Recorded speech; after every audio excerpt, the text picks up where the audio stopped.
જામનગર મહાનગરપાલિકાની food શાખાએ commissioner Dipesh કેડિયાની સૂચનાથી શહેરમાં મોટું ચેકિંગ અભિયાન હાથ ધર્યું।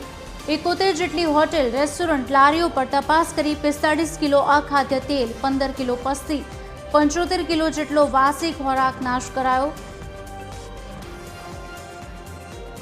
સેક્શન રોડ પરની બેકરીમાં દરોડા પાડી કુલ 19,000 રૂપિયાનો દંડ વસૂલાયો તેમજ એક પાન હાઉસને નોટિસ આપી સેમ્પલ્સ પણ લેવાયા હતા।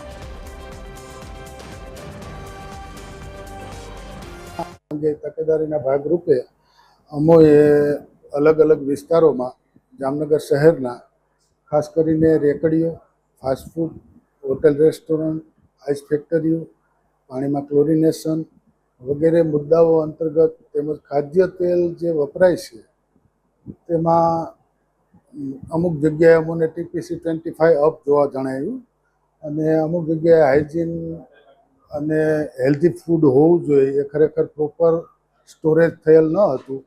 તો આવી વસ્તુઓ અમે આશરે 25 કિલો જેવી પસ્તીનો નાશ કરાયો છે। પ્રિન્ટેડ પેપર વાપરતા હતા એવા તમામ જગ્યાએ અને એને વોર્નિંગ આપવામાં આવ્યું। તેમજ ખાદ્ય તેલનો જથ્થો છે અખાદ્ય બની ગયો, બાયોડીઝલ, તો એવો 45 કિલો જથ્થો નાશ કરાયો છે।